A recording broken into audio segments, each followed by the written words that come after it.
this is the thing that discussion has popped up every now and then, is whether or not women in the military is a good idea. And Tusi he has been in the military. She served for 17 years. Good on her.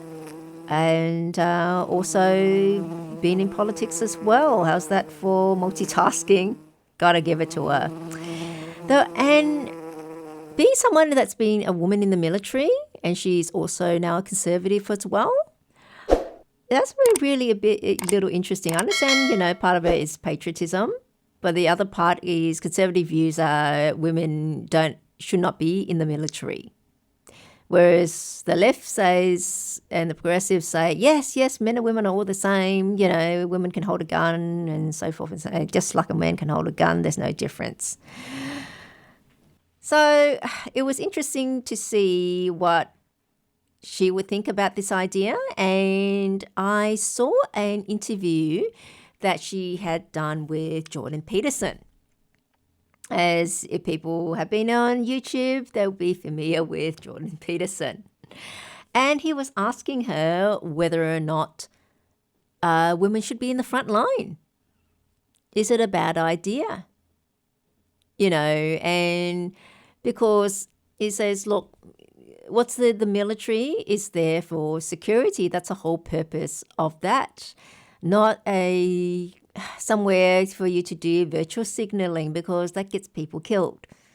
And it says about standards being lowered so that women can qualify to, in order to make some point that women can serve, to allow women to serve. And that's an interesting point, whether or not standards have been lowered and whether or not they should be at all. And he's saying, like elite forces in particular, 95% of men would not qualify, would not be able to make the physical standards, physical and I guess reflexes and all that have you in order to qualify. So only top 5% of men would qualify. And because 95% of men would not qualify, then no woman would qualify. That's pretty definite. I mean, you can say that with pretty much confidence that it's a definite that no woman would qualify. Because, look, granted, a fully trained woman can take out an untrained man. But she cannot take out another fully trained man. Just because in the military, okay, look, you work with guns, but there are instances where it's not just guns. What if there's hand-to-hand combat? There's instances where you have that. I mean, we've all seen enough movies to have seen that, shoot out and the hand gets knocked out, the gun gets knocked out of your hands, or you lose it or something, and then as a matter, you've got to fight for it.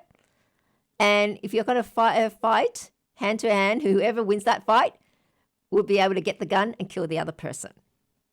And so you'll have a situation of women hand-to-hand combat with men. And like I say, granted, she can take out the guy on the street that hasn't been trained, but the men that she's going to be fighting against, would also be trained because they're in the military. And then she would have no chance. Basically, that's the same reason why you do not have women fighting against men in combat sports. That's why there are separate divisions, men and women's divisions in combat sports. Like, you have judo in the Olympics or boxing. Well, that's been a bit of a controversy from this year's Olympics, as you would know, about separate women's categories and how you qualify for that. And also, in the UFC, MMA, it's always separate men and women's divisions. What would happen if you plucked a man, had a woman competitor up against a male competitor? It's like, no, duh. It's, without a doubt, the man would win, would beat her to a pulp. Because men have stronger bones, denser bones, bigger frame, therefore will not break as easily, and can break bigger power and can break a woman's thinner bones. Thinner skull. I mean, there's women that have ended up in hospital even up against a trans person. And cracked skull, I think, as it might have been an MMA, something like that. And so it is ridiculous. Okay, it's lots of other things. Men bigger, who have bigger lungs and bigger, more muscle mass, carrying capacity. They have greater stamina. And I think it was said that there's this female marathon runner that came the winner of the female marathon. And if you had to place her time amongst the male competitors, she would end up coming like 8,000th just from her time versus the men's times. And so, look, she can outrun any guy on the street, but to the man that's been trained as well, she has no chance. Yeah, so if you have open categories, you did not distinguish between, have separate men and women's categories at the Olympics, no woman would win any medal at all. Not gold, silver, or bronze. That's why you have them. She may win maybe some things like synchronized swimming, because there are no male synchronized swimmers.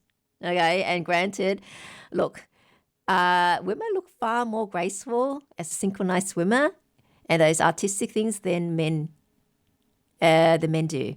We don't particularly want to see male gymnasts as opposed to female gymnasts who are doing the same routines. That's why they have different routines in gymnastics, because men's routines are more showing strength and women is more the artistic realm. So they don't do the rings, the men do the rings and so forth and so forth, because it's just different, playing off two different body strengths. So, coming back to the military, this is the thing.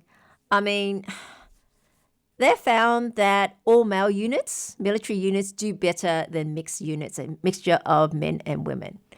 That's not to say that women do not have a role in the military. They do. I mean, there'll be intelligence and logistical support and things like that, but not in the front line. And I'm definite about this because we've got to be realistic. Okay, it's far easier to turn men into killing machines is what is required in the military than women, because women do not have the testosterone. The chemical makeup is different. And the enemy is not going to take it lighter because they're women fighting. They'll probably gleefully, oh yeah, easier kill. That's it. And also psychologically, mixed units, it puts men in danger because psychologically it affects men more than when it's the woman beside you that's being shot and killed rather than your mate, another bloke. It's just different. They in them, instinct is just rescue a woman, and she could be end up in a position where there's not that much chance of rescuing her, but simply because she's a woman, they'll try, and unlikely they'll die rescuing. So then you end up losing 2 lives instead of 1. And this is a big thing. Look, what happens when they get captured? POWs, okay? They do enough bad things to the men they capture. What do you think they'll do to a woman? Okay? Daily sessions of gang rape and then torture and murder at the end of it. For what end, really? And, it's one thing having sent their sons to wars, but also daughters. And this is another thing when feminists are pushing about women to be in the front line. But hey, none of them are doing it. They want other women to be out there dying to prove their point, or whatever point it is they're trying to prove, or their ideology, or their agenda, or so forth. Women are just as valuable as men. And they are capable, but in different fields, because we are inherently different. And we have different abilities and different qualities. And that's fantastic that we are different, because it's giving us another range of skills rather than what we're only valuing the masculine. Is it happening? What about the feminine? Okay, yeah, I just can't fathom why the push to make everyone the same. And what happened when you're at the same time you're also pushing diversity? But please, not diversity. When it comes to it, things should be chosen on merit. There are some things men do far better than women, and there are some things women do far better than men. Okay, and it should be just on merit. That's why we hire on merit. I mean, you're saying, don't care the thing. What happened is about racism and sexism is determining someone based on their gender or their race. How about we just don't think about that and then just base on what they can do and on merit. You know, sometimes I think like, you know, it's kind of like, oh, men have been dying in combat and now it's the women's turn. And who sprouts that? Nobody. I think more effeminate men that do that, low testosterone men and women